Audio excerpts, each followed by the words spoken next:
wawancara tentang bagaimana bisa berkomunikasi efektif dengan anak-anak. Dan tema yang kami ambil itu yaitu bagaimana cara kita sebagai tenaga pendidik membantu anak untuk mengekspresikan perasaan dan pikiran mereka dengan jelas dan tepat dengan cara berkomunikasi secara efektif. Baiklah, kami memberikan beberapa pertanyaan terkait dengan komunikasi efektif dengan anak-anak. Yang pertama, apa metode yang biasanya ibu gunakan untuk membantu anak-anak mengidentifikasi dan mengekspresikan perasaan mereka? Ibu yang hari-hari itu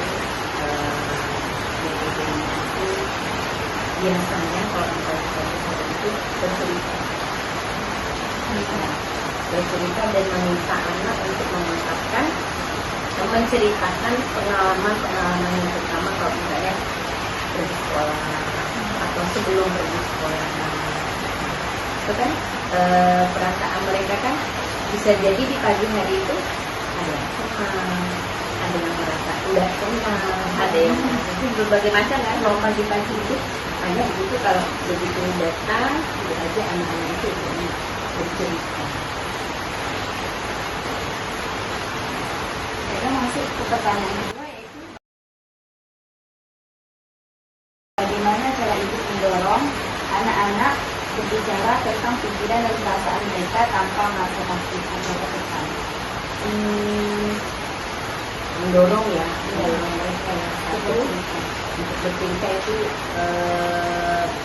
menimbulkan rasa berani dulu.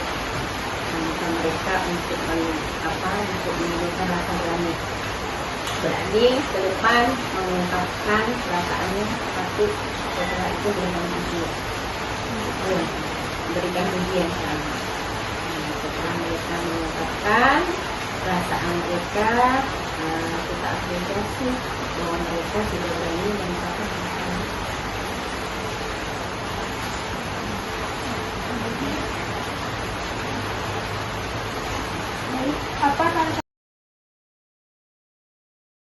Apa tantangan yang sering atau pernah ibu temui ketika membantu anak-anak dalam mengekspresikan diri, dan bagaimana cara ibu untuk mengatasinya?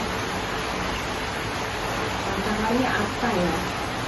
Karena selama ibu mengajar, alhamdulillah sih nggak ada tantangan yang gimana, apalagi anak-anak sekarang ya. Kalau yang paling itu apa ya? Paling orang tua aja. Tantangannya orang tua. Orang tua gini, mereka malah takut untuk melepas anaknya. Ya, itu tantangan pertama ya. Itu aja sih sebenarnya, orang tua aja sih tantangannya.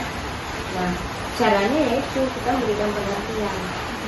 Berikan pengertian kepada orang tua kalau mereka sudah percaya sama kita itu, lepaskan.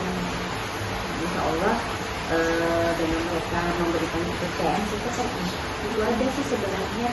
Dan akan suka gini, kalau baru masuk tuh biasanya kalau yang selalu itu kalau baru masuk sekolah biasa takut ditinggal, karena kan di rumah baru ya, baratnya kan di rumah baru takutnya itu mereka takut ditinggal. Kedua, orang tua ini nggak percaya gitu, takutnya si anaknya menangis, takut anaknya cerewet.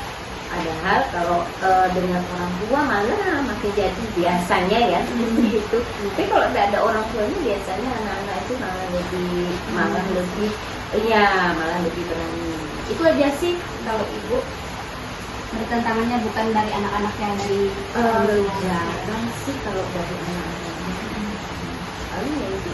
Kalau ibu sih belum pernah ya dari orang tua sih. Kalau ibu ya, kalau ibu yang ibu alami itu kebanyakannya dari orang tua. Kalau ibu sih belum pernah ya dari orang tua sih. Kalau ibu ya, kalau ibu yang ibu alami itu kebanyakannya dari orang tua. Kalau dari anak-anak sih belum pernah.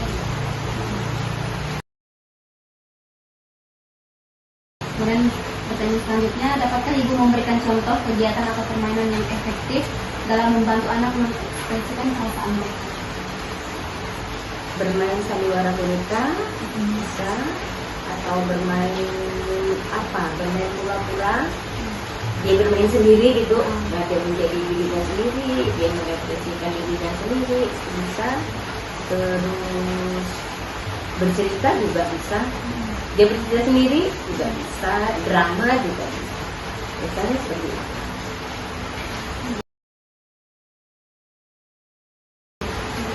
Kemudian yang terakhir, bagaimana peran komunikasi orang tua atau guru PAUD untuk mendukung atau membantu anak-anak untuk mengekspresikan perasaan dan pikiran mereka yang jelas dan tepat dengan cara berkomunikasi secara efektif. Nah, itu berbahasa itu dari tadi apa ya peran guru untuk ke anak kita ini, perannya ke orang tua ya, Ya, ke orang tua dan dari guru ke orang tua. Dari guru ke orang tua apa? Dari guru ke anak? orang tua, guru ke orang tua supaya komunikasi dengan anaknya itu, misalnya anaknya mengalami mungkin Oh, berarti kerjasama berarti iya. kerjasama. Perannya itu kerjasama, kerjasama antara guru sama orang tua. Menanyakan ke orang tua kebiasaan anaknya di rumah itu bagaimana, kan itu faktor yang paling penting ya. Kalau kita nggak tahu kita susah. Itu sih. Kalau ke anak guru ke orang tua ya itu kerjasama. Yang lain? ya, itu saja Bu. Wawancara. Baiklah, sekian wawancara dari kami dengan Ibu Linawati. Terima kasih untuk menyempatkan waktunya Bu. Terima kasih.